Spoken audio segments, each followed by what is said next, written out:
Así se llama el título de esta palabra el día de hoy.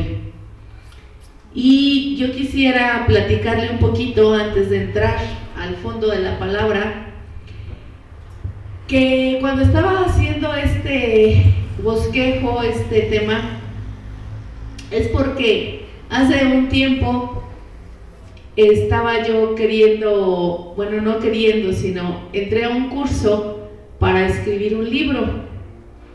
Entonces, cuando entré al curso para escribir el libro, pues primero te piden el título, ¿verdad? Y adivinen cómo se iba a llamar mi libro. ¿No se lo imaginan?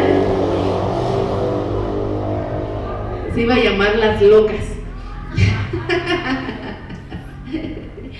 Bueno, pues fíjense que cuando sí terminé el curso, pero algo que me llamó la atención es que te decían como el título, el subtítulo, la introducción y cómo lo ibas a escribir, pero en lo que ellos se enfocaron al último es que ellos te ayudaban en la redacción y todo lo demás. Lo que tú tenías que hacer, y es en lo que se enfocaron ellos, es en que uno se tenía que conseguir un asesor de imagen. Un asesor de imagen, sí saben a lo que me refiero, ¿verdad? Un asesor de imagen te dicen cómo te debes de vestir, cómo te debes de peinar. Entonces, un asesor de imagen ayuda a los clientes a sacar el máximo provecho de su aspecto físico, el aspecto exterior, para que se sientan bien y para que se sientan seguros de sí mismos. También muestran a la gente cómo crear una buena impresión a partir de su forma de hablar o su forma de comportarse. Un asesor de imagen analiza el color del cabello, analiza la ropa, analiza el tipo de cómo te vas a vestir. Incluso analiza todas las facetas de tu vida. Cómo debes de gesticular, qué postura debes de adoptar. Incluso, fíjese, me llamó mucho la atención, nos dicen qué lugares debes de frecuentar, qué restaurantes sí, qué restaurantes a los que no debes de ir, qué tiendas de ropa sí deben de acudir, a qué tiendas de ropa no. Entonces, el objetivo de un asesor de imagen es obtener una imagen que conecte y desarrolle la personalidad con los objetivos y metas que cada persona desea tener. Entonces, obviamente, como yo estaba estudiando cómo se escribía un libro, pues tenía yo que tener una imagen para proyectar que ese libro se vendiera, ¿no? ¿Por qué este preámbulo, mi hermano, que te estoy diciendo? Decidí saber qué tiene que ver con la palabra, ¿no? Porque quisiera que entendieras, quisiera que comprendieras que así como la gente se preocupa por el exterior para alcanzar un objetivo, para alcanzar una meta, nosotros en Cristo también tenemos que tener un objetivo y una meta. Y nos dice Pablo en Filipenses, avanza hacia la meta, Filipenses 13. Y luego dice, no hermanos, no amados hermanos, no lo hemos logrado, pero me concentro solo en esto, olvido el pasado y fijo la mirada en lo que tengo por delante, y así avanzo hasta llegar al final de la carrera para recibir el premio celestial al cual Dios nos llama por medio de Jesucristo. Entonces, esa es nuestra meta. Yo les quise poner este ejemplo porque en lo secular, en el mundo, tenemos metas, como les decía yo, ¿verdad? El de escribir ese libro, ¿sí? Pero en Cristo nosotros tenemos que tener metas. ¿Cuál dice que es la meta? Alcanzar el premio celestial al cual Dios nos llama por medio de Cristo Jesús. Así como estos personajes, hermanos, ayudan, todos los autores de libros buscan ayuda, buscan asesoría. Nosotros en Cristo también necesitamos buscar ayuda, buscar asesoría. ¿De parte de quién? De parte de Dios. ¿Cuál es nuestra guía? La palabra de Dios, ¿sí? ¿Quiénes son tus consejeros? El pastor. Nosotros los conocemos, sabemos sus necesidades. Pero acuérdense que dice, ¿cómo se llamaba el tema? El título: Cuando admito y creo. Pero ¿qué pasa cuando uno no admite que necesita la ayuda o que necesita la consejería? ¿Te vas a acercar a alguien a pedirle ayuda? ¿Te vas a acercar a Dios a decirle, Señor, necesito la ayuda? No, ¿verdad? Cuando todavía no admitimos, decimos, no, ahí estoy bien. ¿Y cómo estás? ¿Y cómo estás? Somos incapaces para solucionar nuestros problemas muchas veces por nosotros mismos. A veces un problema es pequeño, pero estamos tan ensimismados en ese problema que no vemos o no encontramos una salida.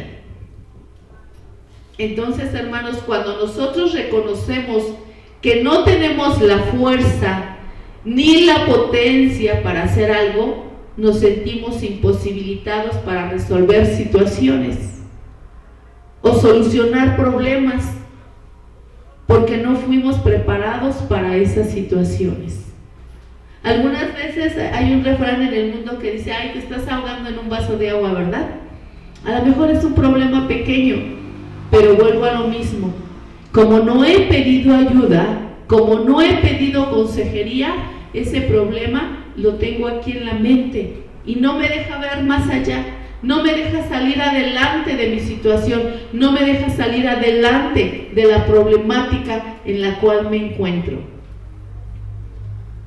Romanos 7:18 dice, yo sé que en mí, es decir, en mi naturaleza pecaminosa, no existe nada bueno.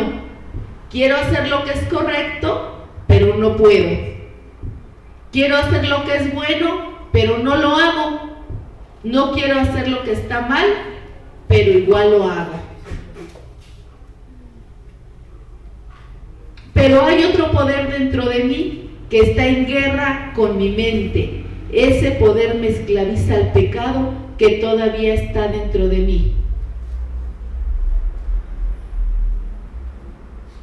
Voy a regresarme al ejemplo que te estoy diciendo. Cuando algunas personas buscan la consejería de un asesor de imagen,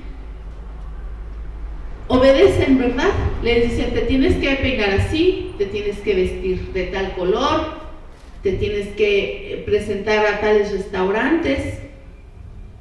Y tal vez la persona es obediente y lo va haciendo, va siguiendo una guía, ¿sí? Y vas caminando. Y lleva un año, por ejemplo, cumpliendo todo lo que le ha dicho su asesor. Pero un día desobedece. ¿Y qué crees? Que le dijo, como un artista, ¿no? A lo mejor, tú no tienes que ir a un antro. Y toda su carrera de un artista va conduciéndose bien, pero de repente, ¡pum!, se va a meter a un antro, y en ese antro se emborracha, y en ese antro pasan cosas malas, y entonces toda la prensa se da cuenta, ¿y qué pasa con toda su imagen? ¡Pum!, va para abajo. ¿Por qué te quiero poner este ejemplo? Porque a lo mejor algunas veces ha pasado eso en nosotros. ¿Qué es lo que acabamos de leer? ¿Qué dice? Queremos hacer el bien, pero no lo hacemos. Nosotros ya conocemos la palabra de Dios, los mandamientos, ¿y qué dice? No robes. Todos sabemos que no debemos de robar. Y tal vez por un tiempo, si tú tenías esa mala costumbre, esa mala maña, ese pecado, como le quieras llamar, y no robas, y no robas, y no robas, vas siguiendo lo que tu asesor, en este caso nuestro Señor, en este caso la palabra de Dios, nos dice y nos aconseja: no robes, no mates. Y lo vas haciendo, vas cumpliendo, vas obedeciendo. Pero de repente viene la tentación y ¡fum!, caes. Y le pasa como al artista, ¿verdad? Ya todo el mundo se enteró que volviste a robar porque fuiste a dar a la cárcel. Pero la palabra del Señor dice, ¿qué es lo que leímos? Quiero hacer lo bueno, pero no lo hago. No quiero hacer lo que está mal, pero igual lo hago. Pero hay otro poder dentro de mí que está en guerra con mi mente. Ese poder me esclaviza al pecado que todavía está dentro de mí. ¿Qué está dentro de nosotros? El pecado.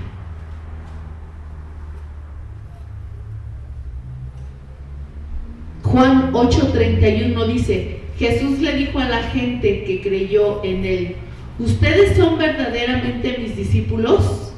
Si se mantienen fieles a mis enseñanzas, conocerán la verdad y la verdad los hará libres.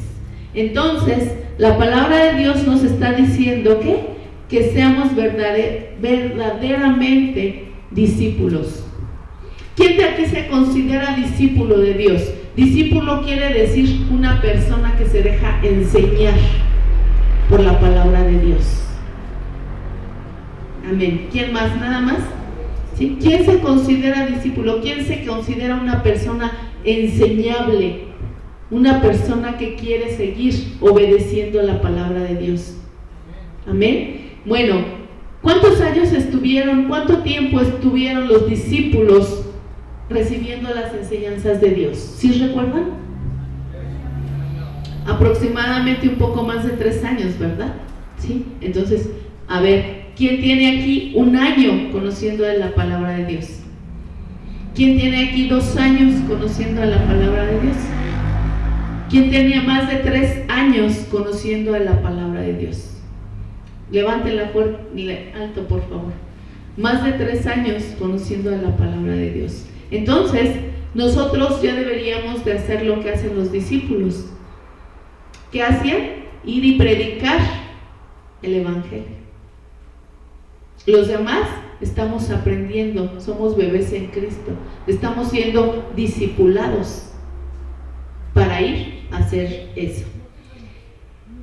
Pero dice aquí su palabra: si se mantienen fieles a mis enseñanzas y reconocerán la verdad, y conocerán la verdad, y la verdad los hará libres. Dice, si se mantienen fieles. Lo contrario de admitir, ¿qué es, hermano? Negar. Negarnos a aceptar la verdad es vivir en la mentira.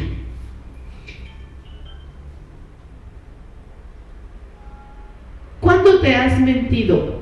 ¿O cuántas veces nos hemos mentido a nosotros mismos y a otros diciendo, puedo dejar el vicio cuando yo quiera? A veces decimos, no, yo no necesito ayuda. Yo no necesito ayuda, yo puedo solo. Esa es una mentira, ¿verdad? No nada más estamos hablando, por ejemplo, del alcohol, de la droga. Hay mucha gente que es mentirosa, pero ya mienten, ya ni se dan cuenta cuando hablan si son mentiras, ya nada más abren su boca y hablan. Pero los que estamos alrededor nos damos cuenta y decimos, esta persona es muy mentirosa. Pero tú le dices, oye, ¿estás mintiendo? Te dice, no estoy mintiendo. Y le dices, sí, porque dijiste esto y esto, y eso no es. Pero, y se excusa y no acepta que tiene ese defecto de que está mintiendo. Alguien te puede decir, es que eres muy enojona, eres muy amargada. Y tú dices, no, tú estás loca. Entonces, cuando no admitimos, ¿vamos a lograr obtener cambio? ¿Vamos a lograr tener una ayuda? Ahora me comprende por qué es tan importante admitir. Mire, nosotros aquí encargados de casa hogar de mujeres o de los centros de rehabilitación, nos vamos dando cuenta que no es tanto el problema la adicción a la droga o al alcohol. El problema son las emociones de las personas. No saben controlar las emociones, no tienen un dominio, un control propio de las emociones. Y entonces eso las lleva a que la última escapatoria es el alcohol o la droga. O sea, ya que están cargados, ya que están ya llenos de cargas, entonces recurren al alcohol o a la droga. Pero por eso es esta plática, hermano, porque yo no quiero que voltees a ver al otro, ni que digas, está hablando a mi esposa o a mi esposo. No, tú ve cuál es tu problemática el día de hoy. ¿Sabes qué? Es que yo veo que hoy mi necesidad, de la cual yo pediría consejo, es que a lo mejor soy muy controladora. Quiero controlar todo, hasta mi esposo. No veas para allá, nada más ve para acá, ¿no? Soy muy enojona, iracunda, me molesta cualquier cosa. ¿Sí? Estamos diciendo que no estamos viendo al de al lado. ¿Qué tengo yo? ¿Qué tengo yo? Entonces, cuando yo admito que yo tengo un problema, mi problema puede ser que tal vez no he superado una pérdida. ¿Sí? Tal vez se murió mi hermano, mi papá, mi mamá. Tal vez pasé una situación difícil desde pequeña y no la he superado. Pero si no la admito, pasan los años y todavía vengo cargando con esa situación, con esa problemática que a nadie le he dicho y que no he pedido ayuda. ¿Por qué? Porque no he admitido que necesito esa ayuda. No he admitido que estoy mal en mis emociones. Sí saben que ahora esta generación se le llama generación de cristal, ¿no? A los jóvenes. Ya no les puede uno decir ni mi alma porque ya quieren su casa aparte. Bueno, ni eso, ya nos quieren meter a la cárcel a los papás, ¿no? Ya nos quieren demandar a los papás, ¿sí? Ya son muy susceptibles, muy delicados. Pero es porque ha sido por la sobreprotección que les ha dado uno. Y entonces ahora ya no saben cómo controlar sus emociones. Y eso va avanzando. Y les dices, ¿necesitas ayuda? Y dicen que no. O sea, no hay una admisión que se necesita la ayuda. ¿De quién? De un asesor. ¿Y quién es nuestro asesor? Dios. ¿A dónde tenemos que ir? Con Él. En el mundo nos valemos de personas, pero en lo espiritual, a donde tenemos que recurrir a pedir la ayuda, es al Señor. Hermano, muchos de nosotros ya hemos sido liberados de, espiritualmente hablando, espíritus de tristeza, espíritus que te atormentaban, estabas bien como el endemoniado gadareno. Ahora ya no ese es tu problema. Tu problema ya es de tus emociones. Dice la palabra: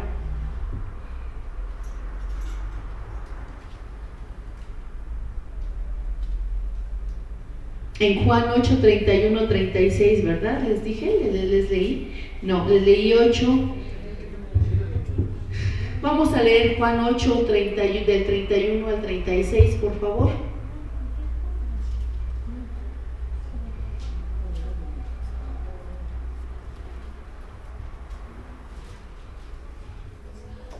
El jueves hablaba mi esposo sobre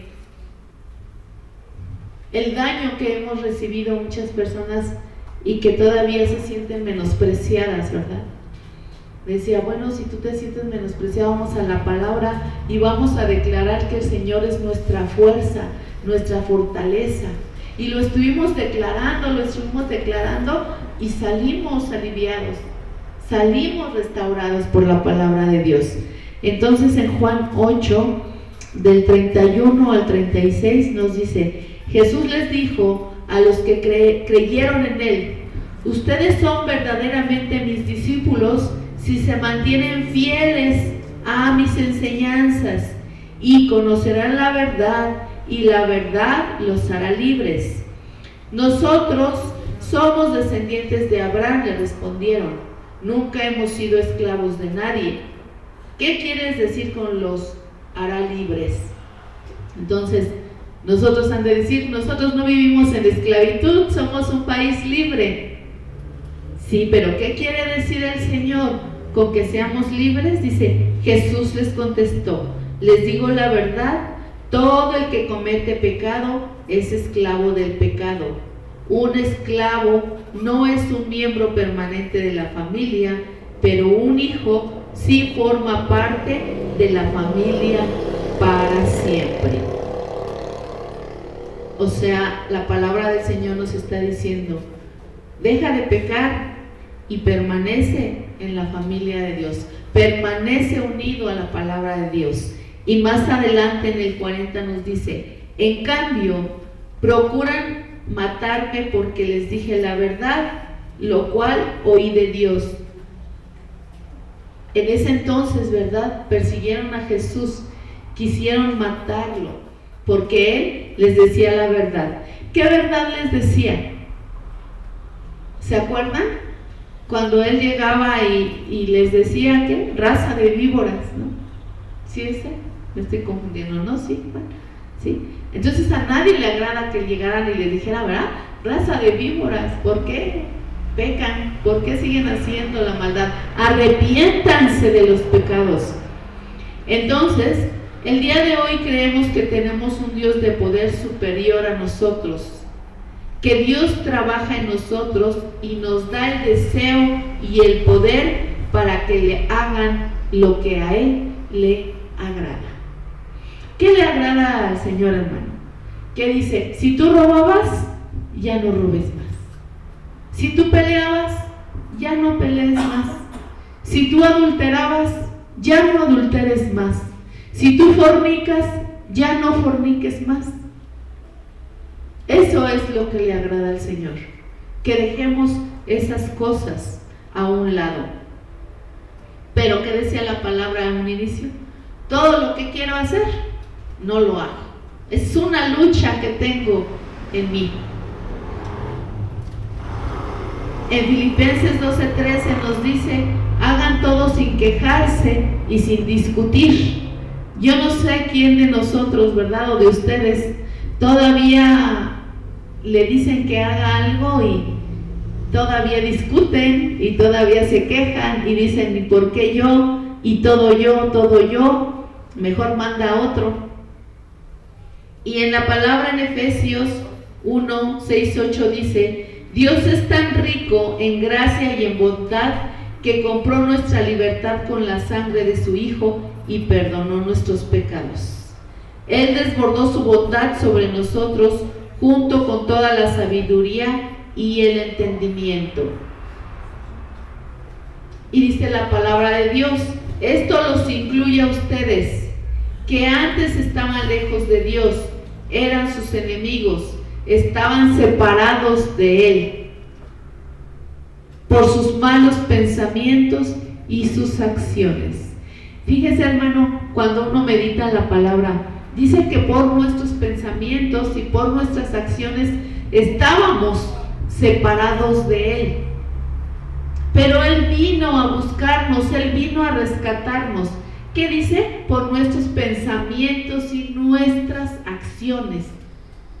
Él vino por nosotros y dio su vida por nosotros para librarnos de todo ese pecado.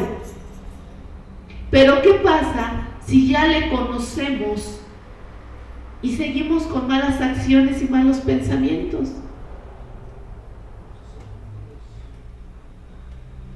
¿Por qué? ¿Por qué estamos actuando así? Hace ratito mi esposo entonaba un canto, ¿no? Y decía, nunca se olviden del día en que el Señor vino por nosotros y nos escogió. Pero si ese día fue hace 5 años, hace 3 años, cierren la puerta por favor, y tú sigues actuando de la misma forma que como cuando el Señor vino por ti, entonces no hemos aceptado, no hemos admitido que tenemos que tener una transformación, que tenemos que tener un cambio. Dice su palabra de Dios que es por su amor, no porque hayamos hecho algo que Él nos escogió, es por su amor. Pero ahora por amor nosotros tendríamos que cambiar nuestra conducta. ¿Es verdad o no? Por amor uno cambia la forma de ser. Cuando uno está casado y tienes un esposo y eres media gruñona y él no, por amor tú tratas de cambiar. No porque sea una regla de decir, no, tengo que cambiar, no, sino por amor uno cambia con esa persona que ama, ¿no? Por amor tú entregas lo mejor para esa persona. Pero ¿qué tenemos que hacer? Admitir que tenemos ese problema. Cuando no admitimos, estamos manejando soberbia. Yo tengo la razón. ¿Sí? Una persona soberbia que dice que ella siempre quiere tener la razón. Piensa que lo que ella hace es correcto. Todos los demás están mal. Está mal lo que hace mi esposa, está mal lo que hacen mis padres, está mal lo que hacen mis hijos. Y yo, todo lo que hago es correcto. Esa es una persona orgullosa y soberbia. ¿Y qué dice el Señor? ¿Cómo mira a esas personas el Señor? ¿Qué dice? Que las mira de lejecitos. Entonces, hermanos, este día el Señor nos dice, ¿sabe qué? Admite cuál es tu problema. ¿Para qué? Para que vengas delante de Dios y le pidas ayuda y Él te ayude a transformar por medio del Espíritu Santo. Porque recuerden, hermanos, que cuando Él murió en la cruz, pero no se quedó muerto, Él resucitó al tercer día. ¿Y qué dice su palabra? Que se fue a la derecha del Padre y que ahí está con Él. Pero dijo que no nos iba a dejar solos, que nos dejaba a un consolador, a un ayudador que se llama el Espíritu Santo. Entonces, ¿quién nos va a ayudar a transformarnos? El Espíritu Santo. El Espíritu Santo. Todos tenemos el Espíritu Santo. ¿Sí? ¿Qué tenemos que hacer? Despertarlo porque está dormido. Tiene flojera, está apagadito. Pero cuando nosotros nos acercamos a la palabra de Dios, el Espíritu Santo se despierta, se vivifica, se mueve. ¿Cómo nos dice que estaba el Espíritu Santo en el principio? Dice que estaba sobre la faz. ¿Quieto? No, dice que se movía. Y por eso el Espíritu Santo ahora se debe de mover en nuestra vida. Entonces, admitamos que necesitamos la ayuda de Dios y que por parte del Espíritu Santo vamos a tener esa transformación que quiere el Señor. Si nos está costando trabajo dejar algo, nuestra naturaleza pecaminosa, pídele ayuda a Dios. A través del Espíritu Santo va a venir esa ayuda y cuando veas vas a ser transformado y cambiado. No es por tus fuerzas, no es en tus pensamientos, no es en tu razonamiento, no es con el psicólogo, hermano. Ellos llegan a un nivel. Pero el Espíritu Santo entra hasta donde el hombre no puede entrar. Entonces es cuando hay una conversión, un cambio. Es que yo me siento triste. ¿Por qué? No sé, pero me siento triste. Ah, bueno, entonces ya admití que me siento triste, que me falta algo. ¿Qué tengo que hacer? Pedirle ayuda a Dios. Ayúdame, Señor, porque el día de hoy me siento triste. Tengo aflicción, me siento afligida. ¿Por qué? No lo sé. Ah, entonces, como admitimos que nos sentimos así, como venimos al que nos ayuda, entonces viene la ayuda de parte del Espíritu Santo, viene la ayuda de parte de Dios. Y hay un momento en el que dices, ay, ya no me siento triste.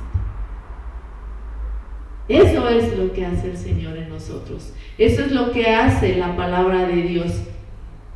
Entonces, hermanos, dice esta palabra en Colosenses 1:21.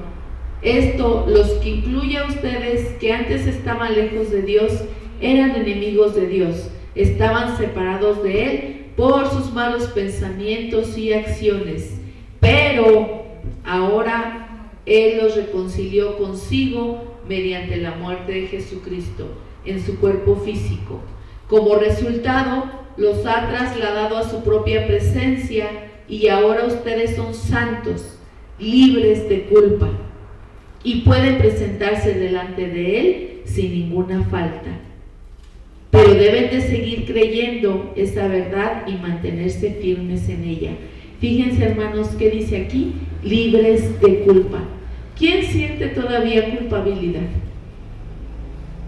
Levante su manita quien sienta culpabilidad.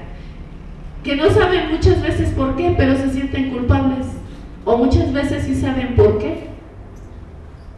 Bueno, pues esa culpabilidad no los deja avanzar. Es que por mi culpa mis hijos no estudiaron. Es que por mi culpa mi hijo es un borracho. Es que por mi culpa, y empieza uno a culparse. Cuando caminamos en culpa, con culpa no avanzamos. Y dice la palabra de Dios, ustedes son santos, libres de culpa y pueden presentarse delante de Él sin ninguna falta. ¿Pero por qué nos sentimos muchas veces culpables?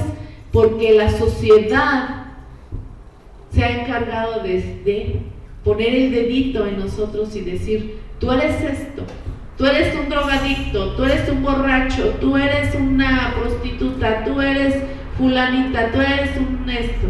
Y entonces nos sentimos cargados por el señalamiento que han tenido las demás personas con nosotros. Pero el Señor el día de hoy nos dice que somos santos, libres de culpa y pueden presentarse delante de Él sin ninguna falta. Delante de Él sin ninguna falta. Mi hermano, muchas veces o algunas veces no queremos venir a danzar, no queremos venir a alabar a Dios porque nos sentimos pecadores delante de Él. ¿Cómo voy yo a servir? Todavía la culpa que viene. ¿Y la culpa quién la trae? ¿De quién es? ¿Quién te señala con el dedo de tus acciones? Satanás. Mentiroso, que te quiere ver oprimido, que te quiere ver triste, que te quiere ver engañado. Pero cuando nosotros le creemos a Dios que estamos limpios, entonces nos trae a libertad. ¿Sí? Hay un proceso que tenemos que hacer: admitir, venir delante de Dios, confesarle nuestros pecados, pedirle ayuda, y Él nos hace libres y nos transforma. Pero tenemos que creer. En Hebreos 11:1 dice: hermanos, la fe es la confianza de que en verdad sucederá lo que esperamos. Es lo que nos da la certeza de las cosas que no podemos ver. La certeza de las cosas que no podemos ver. Yo tengo la fe, tengo la confianza de que el Señor nos va a dar un lugar más grande en donde podamos caber todos, porque este lugar va a ser insuficiente un día. Y tenemos que tener un lugar un lugar digno en donde adorar al Rey de Reyes y Señor de Señores. ¿Quién lo cree? Amén. Dice: por la fe la gente de antes gozó de una buena reputación. Por la fe entendemos que todo el universo fue formado por orden de Dios, de modo que lo que ahora vemos no vino de cosas visibles, sino por creer. Tenemos que manejarnos en fe. Entonces, cuando admitimos que necesitamos, que tenemos un problema, cuando accionamos en fe que Dios es el que nos va a ayudar, entonces va a venir una conversión en nuestra vida. ¿Sí? Les ponía el ejemplo del asesor. ¿Qué tiene que hacer? Trabajar con él, obedecer con él. ¿Para qué? Para tener éxito. En Dios es lo mismo, hermanos. Tenemos que acercarnos a Él, a pedir su ayuda, a admitir que necesitamos. No el cambio exterior, el cambio interior. Pero que nos tenemos que acercar. Tenemos que admitir que solos no podemos, que necesitamos de esa consejería de un pastor, que necesitamos de la palabra de Dios para que sea nuestra guía. Y entonces puede haber una sanidad espiritual, puede haber un cambio. Decía, admitir, creer, tener fe, que Dios es el que nos ayuda y nos transforma. La palabra metanoia quiere decir cambio de dirección o sentido o arrepentimiento. Es una palabra en griego. Dice que es una palabra en la cual te va a llevar a una transformación espiritual, una conversión que incluye a la vez fe y arrepentimiento. Arrepentimiento. Entonces, esta mañana digo, bueno, yo estoy ya admitiendo que tengo un problema. Admito que soy muy iracunda, que necesito ayuda. Entonces, Señor, yo vengo delante de ti con fe, que tú me puedes ayudar, que yo no puedo sola, que tú puedes hacerme a tu imagen y semejanza. ¿Cómo era Dios? Era manso, era humilde. Jesucristo, perdón, era manso, era humilde. ¿Cómo tenemos que ser nosotros? Y aceptamos que no tenemos humildad. Sí aceptamos que nos hacen falta cambiar muchas formas de nuestra vida. Si aceptamos, entonces estamos admitiendo, estamos dando el primer paso para salir adelante en nuestra vida. Yo no sé cuál sea tu situación, hermana. Cada uno se conoce, cada uno sabe cuál es su situación. El día de hoy vamos a orar, porque hoy reconozcamos delante de Dios cómo venimos delante de Él. Y puede haber una transformación en nosotros, creyendo que no podemos solos, sino que necesitamos de este Dios todopoderoso que es el que nos va a ayudar a salir adelante, que es el que nos ayuda a transformar nuestra vida, una vida de esclavitud del pecado, pero que ya no more más en nosotros esa circunstancia, sino que el Señor nos ayude, el Espíritu Santo venga y podamos sentir su presencia y podamos tener esa transformación, esa conversión delante de Él. Señor, hoy reconocemos, Padre, admitimos, Señor, delante de ti que tenemos situaciones en las cuales necesitamos de tu ayuda. Ya no queremos ver la situación del hermano, sino yo mi propia situación, yo mi carácter, mis pensamientos, Señor, mis acciones, Padre. Ayúdanos, Señor. Ayúdanos, Señor. Transforma nuestro carácter, igual que el tuyo. Queremos ser, Señor, un carácter manso y humilde, bendito Padre, pero un carácter también, Señor, firme. Un carácter, Señor, de fidelidad, Señor, porque tú eres fiel, Padre. Tú eres fiel, Señor.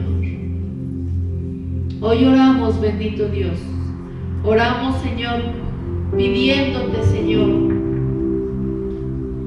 ayuda, admitiendo, Señor, que tenemos que ser transformados, que si hay en nosotros, Señor, amargura, esa raíz de amargura, Señor, sea quitada, que si hay, Señor, en nosotros, Padre, orgullo, soberbia, Señor, arrogancia, egoísmo, frustración, Señor, porque las cosas no son como nosotros queremos, bendito Padre. Si aún no tenemos dominio propio, Señor, si en nuestra vida todavía hay lujuria, avaricia, Señor, hoy, Señor, admitimos delante de ti que necesitamos, Señor, ser perdonados y que creemos, Dios, que tú eres Dios y que tú nos vas a ayudar, Señor. Que hoy entregamos a ti, Señor, esos defectos de carácter, esos pecados que no te agradan, Señor.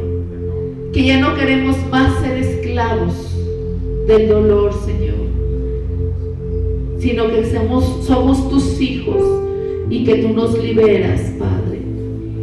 Tú nos liberas, Señor, de toda carga, Padre, de toda preocupación, Señor. En el nombre de Jesús, que tu Espíritu Santo, Señor, venga y transforme nuestra vida, Padre. Lo creemos, Señor, nos movemos en fe, Padre, para poder ser transformados, Señor, para poder tener una conversión, bendito Padre, una conversión genuina, Señor. En el nombre de Jesús oramos esta tarde, Señor. Tú transforma nuestras vidas, transforma nuestros pensamientos, transforma nuestras acciones, Señor. En el nombre de Jesús.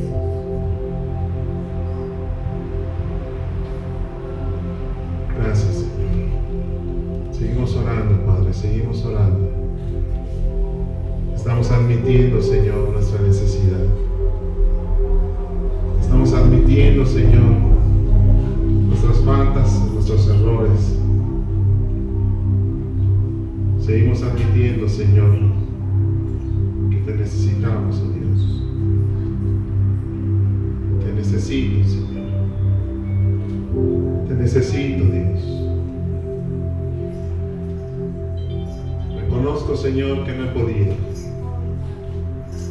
Hoy, Padre, quiero depender de ti, Señor. Reconocer que tú eres el único que me puedes ayudar. Tú puedes hacer un milagro en nuestras vidas, Señor.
está a su lado, vamos a orar. Señor, tú eres el hacedor de milagros. Nosotros creemos en ti. Y no importa lo que suceda, dile al Señor, no importa lo que pase, Señor, yo seguiré creyendo. El diablo viene y me dice, ¿dónde está tu Dios? El diablo me habla y me dice y me cuestiona, ¿dónde está tu Dios? Pero yo le declaro, Él sigue siendo Dios. Dile con voz alta, hermano, Él sigue siendo Dios. Y voy a seguir creyendo en Él. Y no importa lo que suceda, porque el Señor ha prometido no dejarnos, no abandonarnos. Él está con nosotros. Nunca se irá de nosotros. Y todo lo que pase, diga conmigo, y todo lo que pase, y lo que viva, estoy dentro de la voluntad del Señor. Y Él me cubre, y Él me protege. Amén, hermano. Ahora bendice la vida que está a tu lado. Dile, Señor, yo bendigo la vida de este hombre, de esta mujer. Bendigo su vida, su familia, su economía, su salud, todo, Señor. Bendigo su vida, Señor, en el nombre de Jesús. Que tu rostro resplandezca en él, en ella. Que ella provoque una sonrisa en tu rostro, porque va a hacer tu voluntad, porque te va a buscar en la semana, porque va a orar, porque va a leer tu palabra y va a